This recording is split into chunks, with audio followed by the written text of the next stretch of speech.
पश्चिमी में इसलिए बता रही हूँ कि आपको हम जोश भरने आए। जाने का पकड़ दे। पूर्वांचल के भाई टिकाऊ होते हैं, मुझे आप देखिए। जब पश्चिमी के भाई जाते हैं बैग पीठ पे रखे रखते हैं, पूछते भाई क्या हो रहा है। किसी भाई ने बता दिया कि ये हो रहा है तो वो भाई बैग भी नहीं रखते हैं और फिर सुनने के बाद कहते हैं अच्छा ठीक है बाहर से वापस आ रहे हैं और वो दोबारा वापस करवा जाइएगा मेरे से, क्योंकि मैं इसी मुहिम को आगे बढ़ाती हूँ, क्योंकि ये मेरे परिवार की जो कमियां है इसको दूर करने का एक तरीका ये है। अगर ये होगा तो लखनऊ की धरती पर एक छत्र राज उन्हीं का होगा जो अभी तक करते आ रहे। इसमें शिक्षा मित्र परिवार की बात नहीं कर रही, शासन की बात कर रही हूँ।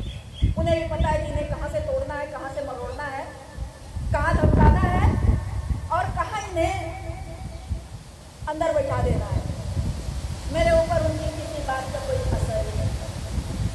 वो जो पूछते हैं मैं सटीक जवाब देती हूँ, इसलिए देती हूँ कि मैं अपने कार्य की कर्मठता को बड़े अच्छे से जानती हूँ कि यदि मैं शासन से बराबरी करने आ रही हूँ तो पहले मुझे मोह त्याग करना पड़ेगा। और जिसने भी मोह का त्याग नहीं किया, चाहे वो किसी भी भाव का मोह हो, ये तो आप लोग समझदार है, समझ रहे हैं, किसी भी भाव का मोह हो, जब आप त्याग करके आगे बढ़ेंगे तो सरकार भी आपकी सलामी को स्वीकार करेगी। मैं इसीलिए बार बार आह्वान आप लोगों से करती हूँ कि मेरी सेवनियों को बाहर आने दीजिए, आप लोग सहयोग कर दीजिए, जहाँ जहाँ है थोड़ा सा सहयोग खाली करना है आप। और इसी माध्यम से शिक्षा मित्र पतियों से और बहनों के माता पिता से, चाहे वो माई के पक्ष के हों चाहे ससुराल पक्ष के हों, उनसे भी अपील करूँगी कि इन बेटियों को आशीर्वाद देकर विदा करिए। ये बेटियाँ आपके आशीर्वाद से ही उस मैदान में आगे की रणनीति उतारेंगी धरातल पर। मैं मात्र एक चीज करती हूँ, अपने मन मस्तिष्क में रखती हूँ कि हे परमात्मा पूरी बना दो। मैं जो करने जा रही हूँ, मेरे से कोई गलती हो उसे क्षमा करिएगा, क्योंकि मैं भी मानव रूपी हूँ। मेरे अंदर कोई देवी देवता नहीं निवास करते हैं, मैं भी आपके ही जैसे हूँ, लेकिन अपने कर्म की मैं पक्की हूँ, अपने विश्वास की मैं पक्की हूँ और अपने बातों पे मैं अडिग रहती हूँ। यही मेरा मूल मंत्र है। कर्म करना हमारा आपका सिद्धांत है, अडिग रहना हमारा आपका दायित्व है। अगर इन्हीं बिंदुओं को आप अगर समेट लें तो शासन क्या,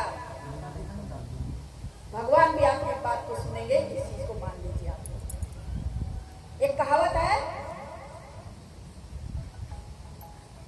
ये तो सभी जानते हैं ना, कि रसरी आवत जात पे सिल पर होत निशान।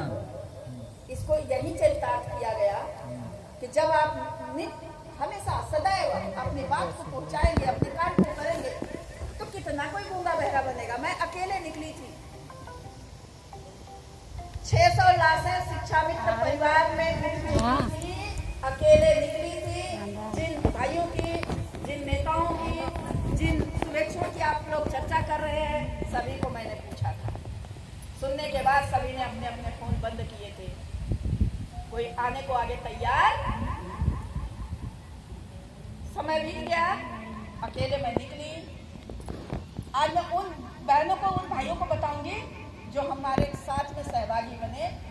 लक्ष्मण मेला मैदान पहला धाम।